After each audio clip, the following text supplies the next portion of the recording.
La palabra patrimonio proviene del latín patrimonium, que significa recibido de nuestro Padre, un regalo que debemos cuidar y preservar para entregar a nuestros precedentes. Existen tres tipos de patrimonios: patrimonio cultural, el cual es herencia cultural propia del pasado de una persona, mantenida hasta la actualidad y transmitida a las generaciones presentes; patrimonio natural, constituido por monumentos naturales que fueron creados por la naturaleza a través del tiempo, como las reservas de la biosfera y parques nacionales; patrimonio inmaterial, un conjunto de creaciones basadas en la tradición de una comunidad cultural, expresada por un grupo, como por ejemplo la lengua, literatura, música y danza. Por lo tanto, la catedral es considerada un patrimonio cultural.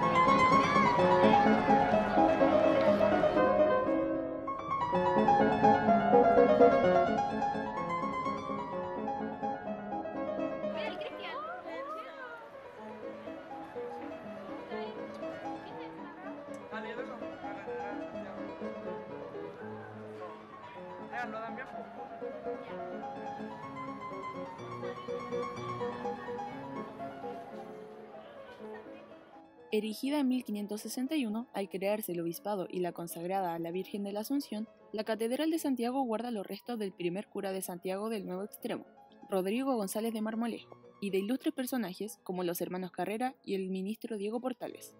La actual iglesia es obra del arquitecto romano Joaquín Toesca, a fines del siglo XVIII, sobre el diseño de Matías Vázquez de Acuña. A principios del siglo XX, el arquitecto Ignacio Cremonesi le da el carácter actual.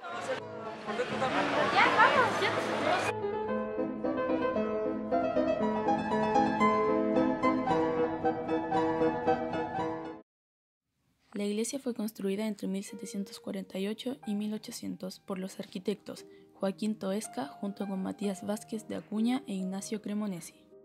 La catedral fue la primera iglesia planificada por Pedro de Valdivia, fundador de Santiago, el 12 de febrero de 1541, en el lado poniente de la Plaza Mayor, actual Plaza de Armas. Esta primera construcción modesta quedó completamente destruida, después del alzamiento indígena encabezada por Michi Malonco.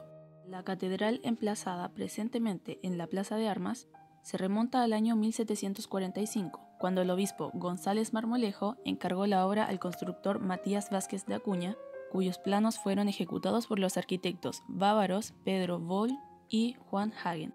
La iglesia tuvo un papel protagónico, por lo que muy tempranamente los solares designados para vivienda de clero o para erigir edificios de culto tuvieron una ubicación privilegiada, ubicándose inmediatamente junto al hito central del damero trazado por los conquistadores. En la catedral se realizaban varias actividades, además de ser un lugar de reunión y espacio público fundamental en el orden urbano colonial.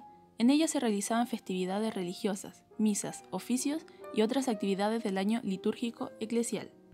El obispo González contribuyó con 55.512 pesos con 4 reales y medio para la obra, y su sucesor Manuel de Alday con más de 160.000 pesos.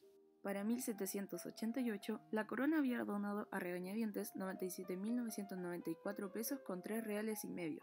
Para ese año se habían gastado 390.235 pesos con 5 reales y un octavo en la catedral, que ya llevaba completada cerca de sus 2/3 partes. Luego de eso gastaron 48.964 pesos con 2 reales y un tercio para la obra, sumando 456.772 pesos con 8 reales y un tercio en la catedral. La catedral fue declarada monumento el 6 de julio de 1951.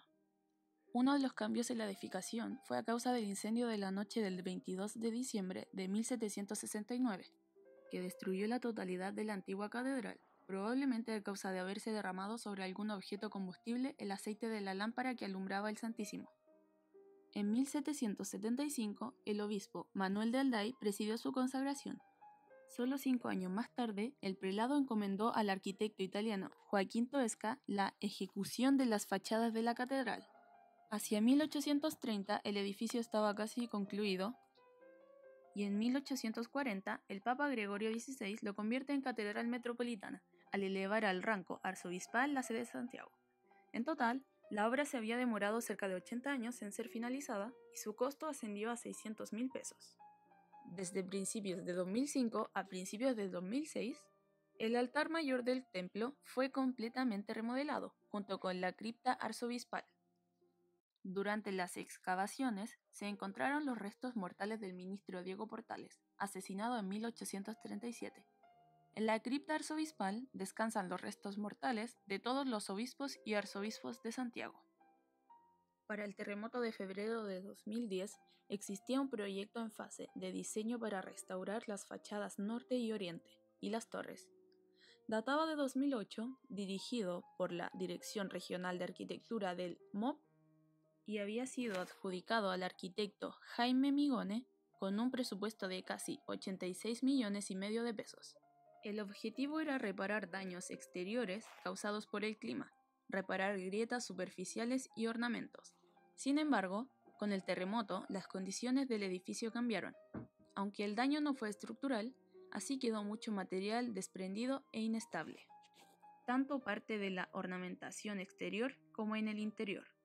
Actualmente se encuentra en proceso de aprobación un proyecto presentado en julio del 2010 para sumar a las recuperaciones anteriores un reforzamiento de las zonas dañadas por el terremoto. Consiste en la reparación de los cielos falsos, cornisas y altares interiores, en el reforzamiento de las grietas interiores y exteriores y la reparación de los sistemas de evacuación de aguas de lluvias. Las zonas de mayor peligro y que más trabajo demandaría sería la reparación de las torres y campanarios, puesto que representan gran riesgo de derrumbe. La estructura metálica interior de una de las torres se encuentra dañada por la caída de una campana. Otro foco importante es la zona en que se desmontó una escultura de la Virgen en la fachada oriente.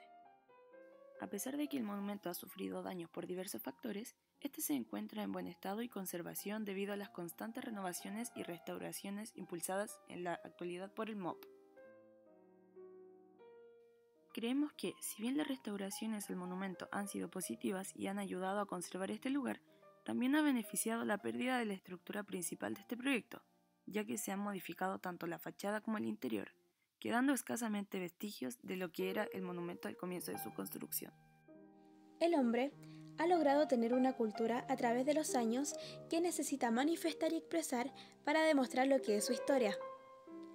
El patrimonio cultural es muy importante, ya que es lo que muestra la relación que existe de la gente tanto en su historia como en sus legados ancestrales. La importancia de nuestro patrimonio es porque más que un monumento o sitio arqueológico, es una manifestación que habla por sí sola de lo que fuimos y seremos.